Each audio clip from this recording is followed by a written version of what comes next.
Hello everyone, we are discussing RPSC ACF exam paper. First question is compute the density of oil in the given figure. A tube is given in which oil is filled and water is filled. Oil is filled up to 24 centimeter and the remaining is water. So in this figure, from this level at the level which is drawn here, the pressure will be same in both the limbs. So the pressure of oil and the pressure of water will be same in these two limbs, and density of water we consider here is 1000 kg per meter cube. So the formula for pressure is rho gh. Now applying the formula, we will calculate the value of density of oil. So rho gh of oil is equals to rho gh of water. So rho into g into height of oil is 24 centimeter. Now density of water we will take is 1000 kg per meter cube. G into h is 19 centimeter. So g is cancelled out. Now rho is equals to 1000 into 19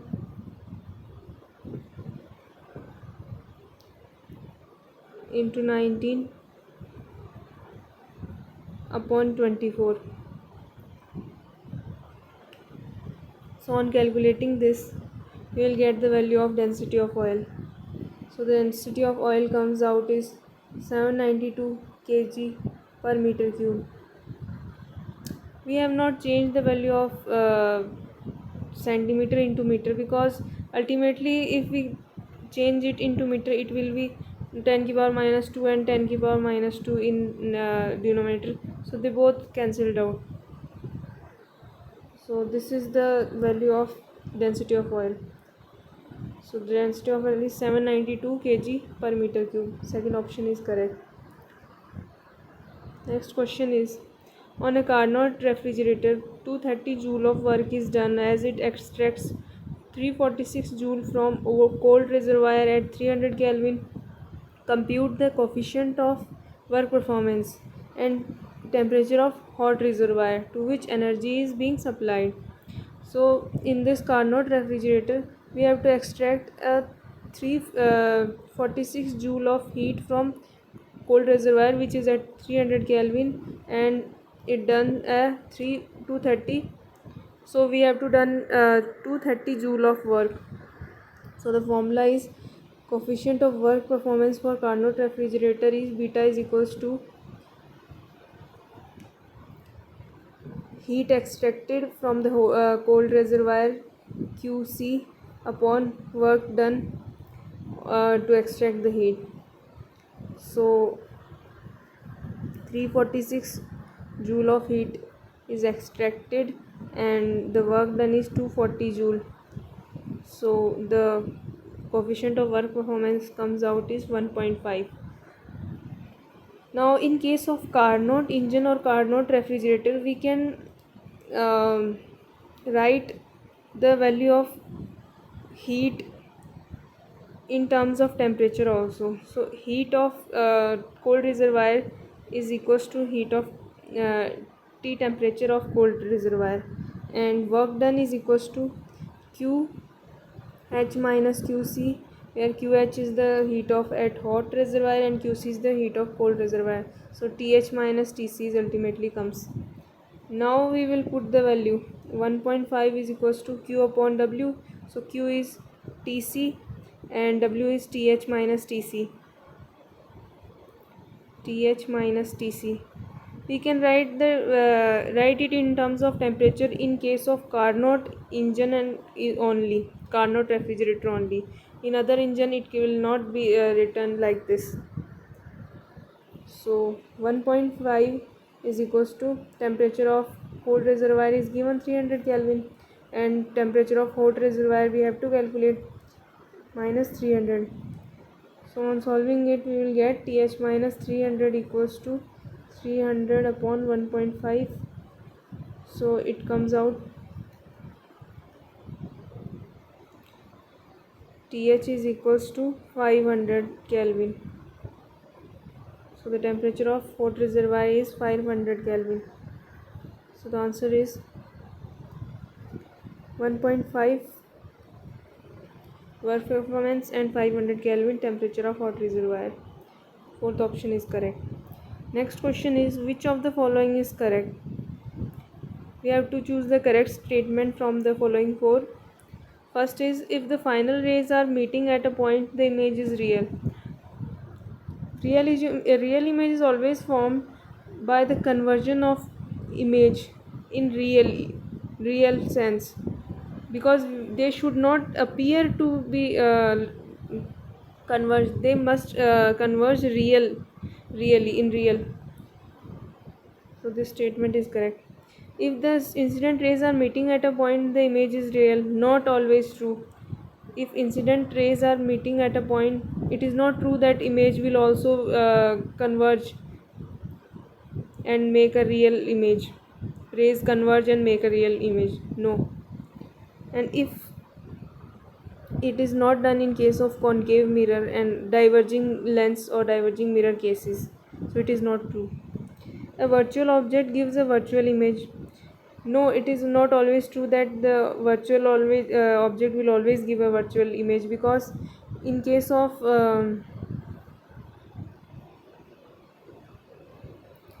like if any virtual object, this is the lens, any converging lens, if the virtual object is coming from infinity, this is the object, incident rays are coming from infinity, now they tends to converge here and they form a real image. This image is real. Now we this object is virtual because if there will be no medium or no lens here, then the rays go straight and meet head somewhere here. So this, at this point, this is the object. So it is not real object, because, and it is object because it is formed by the incident rays, and it is not it is not real. So virtual object can also form a real image, because this image is real. So this statement is not always true. So this is false. Formation of image is independent of object.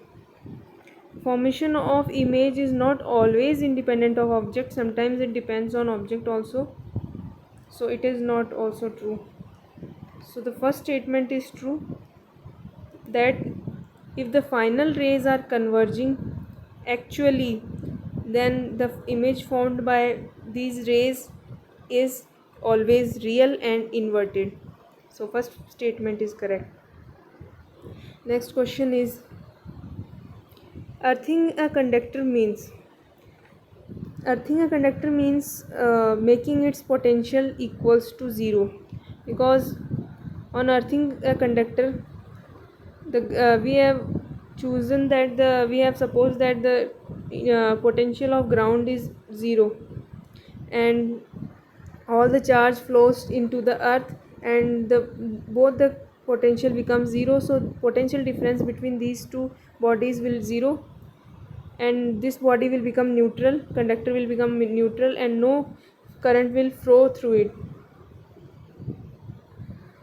And why we take the potential of ground or earth is 0, because since potential V is equals to kq upon r, here r is the radius of earth and k is constant and q is the charge transferred.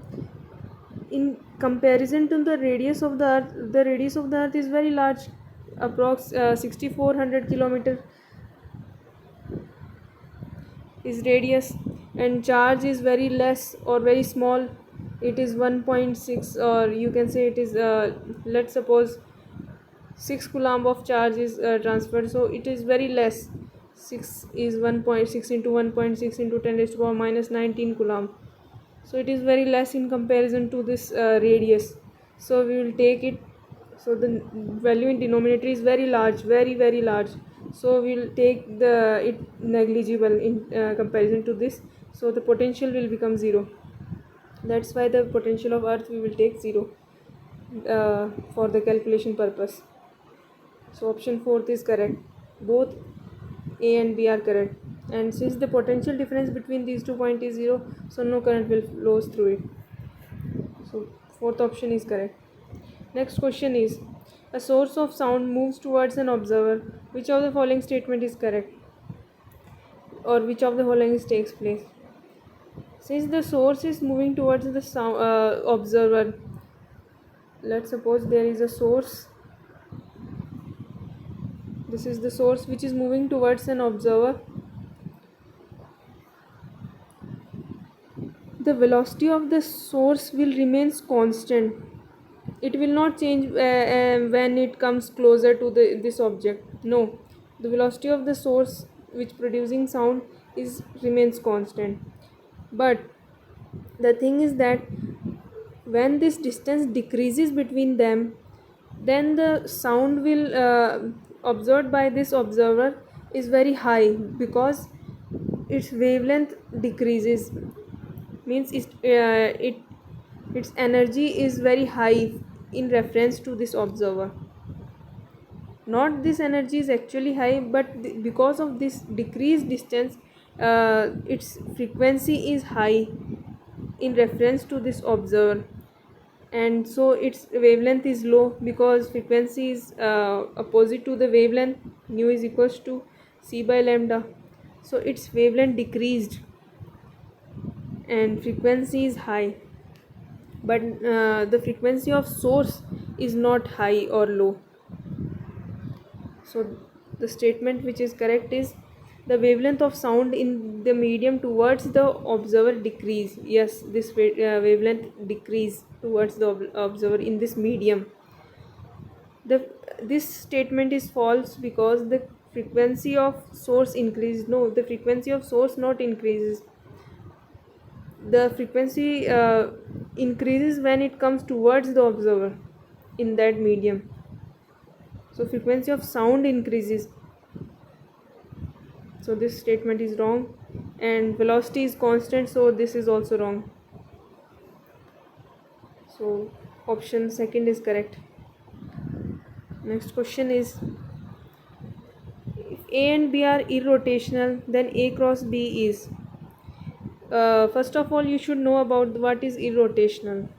When curl of a vector, means a cross del cross A is 0 and curl del cross B is equals to 0, then they are said that they are irrotational.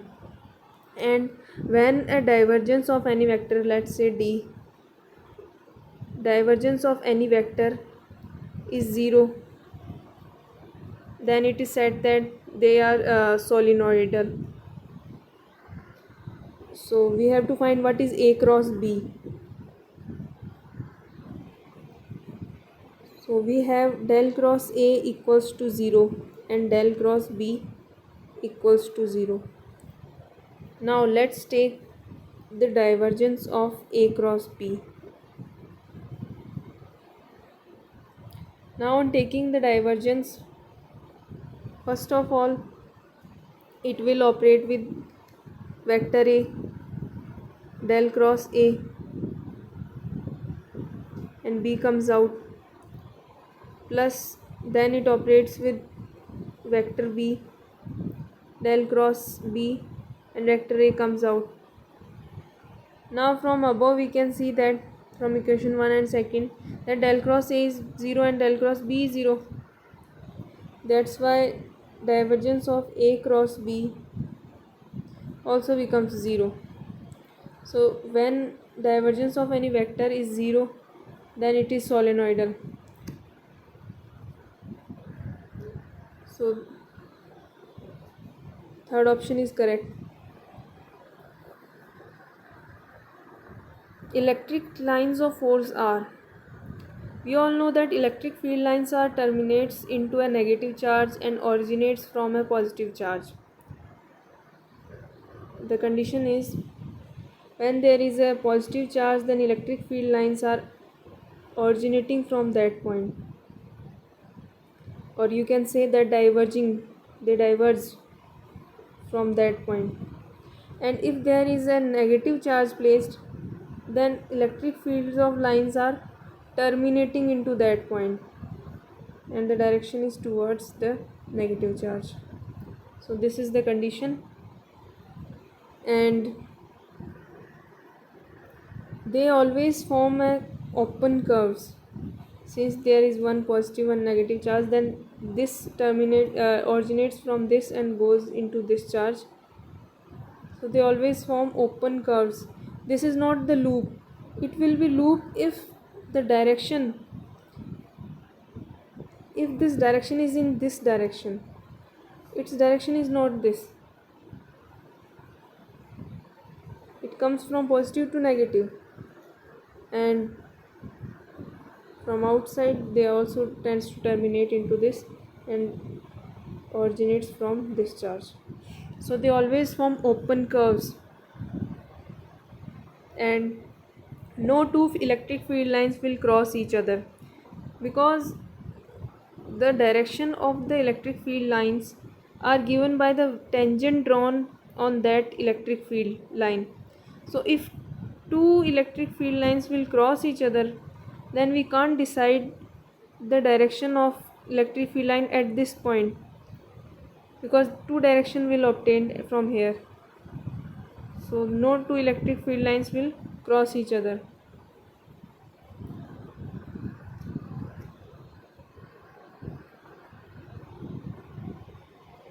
So option second is correct. They form open curves. Next question is average density of earth. So we have to calculate how the average density of earth depends on g. G is the acceleration due to gravity. So we all know that acceleration is equals to, what is acceleration? Acceleration is equals to force upon mass. So force of gravitational force is g into product of two masses upon the distance between the two objects or two bodies upon mass. So from here g comes out gm upon r square. So g equals to gm upon r square. What is m? M is the density into volume. So we can write g is equals to density into volume. Since we have considered that the earth is a spherical, so its volume will be 4 by 3 pi r cube, because it is a volume of sphere. So it is 4 by 3 pi r cube. So r square is reduced from this r cube. Now acceleration due to gravity is equals to 4 by 3 pi g rho into r. So this is the formula for, and the average density depends on this as 3g upon 4 pi into r. So it is directly proportional to the acceleration due to gravity. So rho is proportional to acceleration due to gravity. So it is directly proportional to the g. So third option is correct. Now next question is electrical conductivity of a semiconductor increases when electromagnetic radiation of wavelength shorter than 2480 nanometer is incident on it. The band gap in electron volt for semiconductor is, we have to calculate the band gap here. So the formula for band gap is, we all know that energy is equals to h nu, and nu is can be written in terms of lambda, so hc upon lambda. Now it is in volts, we have to convert it into electron volts. So one electron we will multiply it in denominator and numerator also. Now we will put all the values. So value of h, Planck's constant, is 6.626 into 10 raised to power minus 34 joule second into velocity of light is in vacuum is 3 into 10 raised to power 8 meter per second, and lambda is the wavelength 2480 into nanometer, so 10 raised to power minus 9, and value of charge is 1 coulomb is 1.6 into 10 raised to power minus 19 coulomb. So we have put all the values. So the answer comes out is, on putting it, 0.5 electron volt.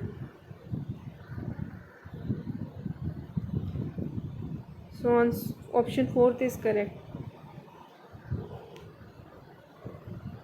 Next question is, the total flux, electrical flux leaving a cubical box of side 2 cm surrounding an electric dipole will be. In case of electric dipole, it is a dipole of two charges. One is positive charge and another is negative charge. So flux is the sum of the charge present in the box upon epsilon naught. So one positive and negative charge due to this dipole, the total charge is 0.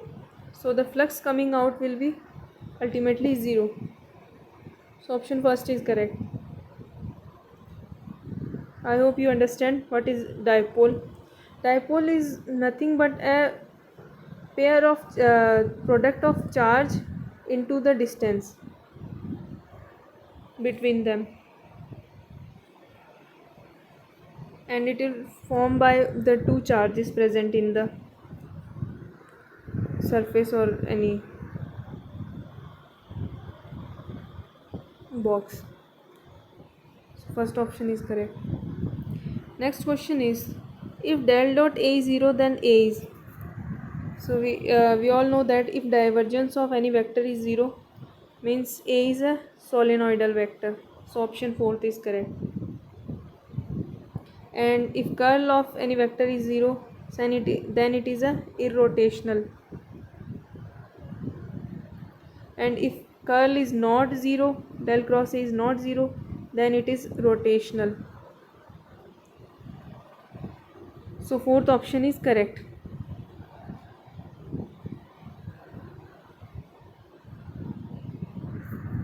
So that's all for today. All questions are over. I hope you all are doing well and practicing lots of questions of your NCERT textbooks. And